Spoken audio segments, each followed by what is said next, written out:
In a previous video, I showed you what is a DFG.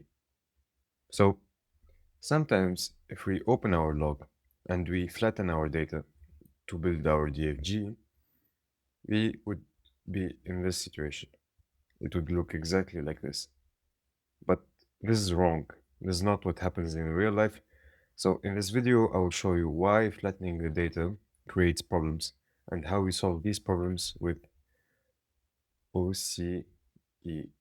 In video 1, we cut a log with the inductive miner, and in video 2, we wrote the synchronous product with A star. In both, every event belonged exactly one case, one order, one trace, basically one row. That single case assumption is the foundation of classical process mining. It's what lets you cut a log and what lets alignments line up trace against the model. But this is a problem. This is a problem. Reality is not one case. A single place order event touches an order, two items, a delivery, and an invoice all at once. To force that into one trace, you must pick one case notion and throw the rest away. So this is creating damage. The operation that we use to build these classical event logs is what we call flattening. Two T's. So here I created a very simple example. Here we have a couple of 6 objects actually. So here we have order O1, item I1, item 2, delivery 1, invoice V1. These are our objects. And here we have our events. We have place order, pick item, send package, create invoice, pay invoice. And this is the relationships between our events and our objects.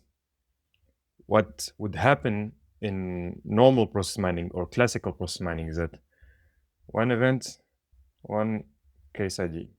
What does this mean? In effect is that we would look here for O1. Everywhere where we have O1, we would give it the case ID related to order O1. So here, the way it would look like in effect is that you would have case ID to the right, and then you would have O1, all of them. But at E4, there is an issue here. So if you look at E4, we don't see an E1 here. There is an issue.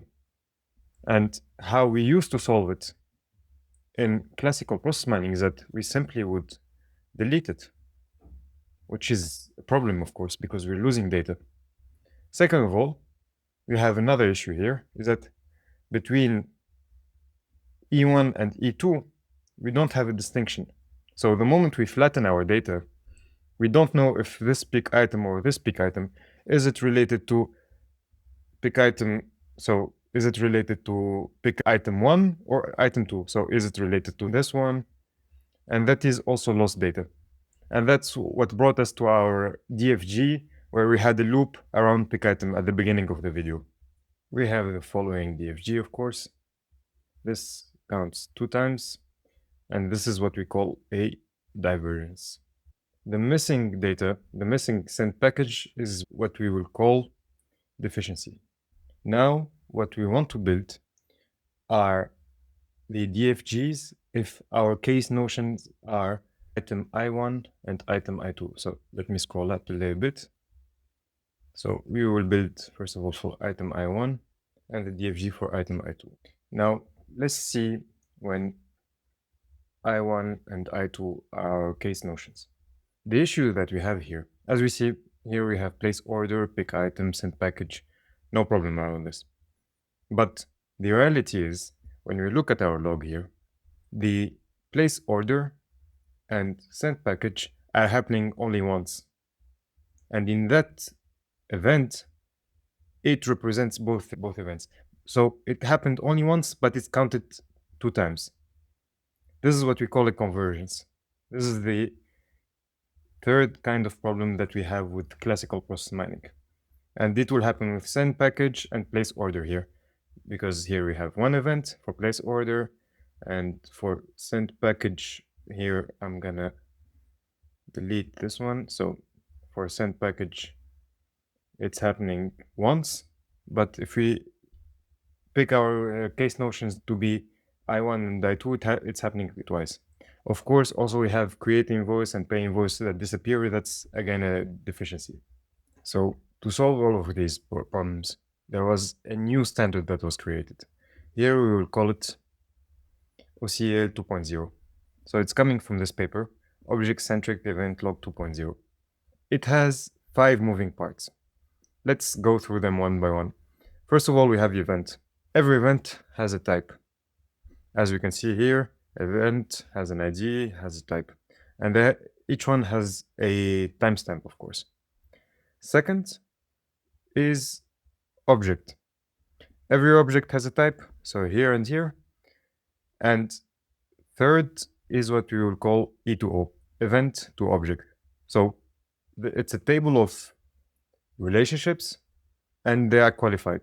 Qualified meaning that, for example, it will be one says contains, one says belongs. And here we have also the many-to-many relationship, meaning every event could have a relationship to many objects, and every object could have a relationship to many events. So that's 3. Now for 4 is object to object. So object between them would be having a kind of relationship. And 5th are the attributes of the objects. So here we would say we would have attributes, and each would have, I don't know, for example, item would have certain size in centimeter or whatever, and that could be moving too. Now, if you know of OCEL 1.0, which came out in 2020, it had already some elements. For example, events had the relationship to multiple objects. Also, object attributes were static. They were present, but they were static. Now, for the adds in 2.0 version, we have, first of all, the qualified relationships. For example, contains, belongs, as I have spoken about this already, and any qualification for any relationship, of course. Also, between 2 objects, now we have the addition of, you can have a relationship between 2 objects. For example, item belongs to order. That's a relationship between 2 objects. Like the events don't intervene. Also now, the attributes are dynamic, not static anymore. Now, and that's also important because now we have the dimension of time. So these attributes change with time. Now the exchange formats, we have JSON, XML, which are known already. But what's nice is that your OCL data can be queryable database. So that's very important. Previously, we discussed the issues that we had in our old way of modeling. Here we had the false loop, we had the send package that was gone from our model. Also, we had the 2 events that were gone from our second model. So this is the new way.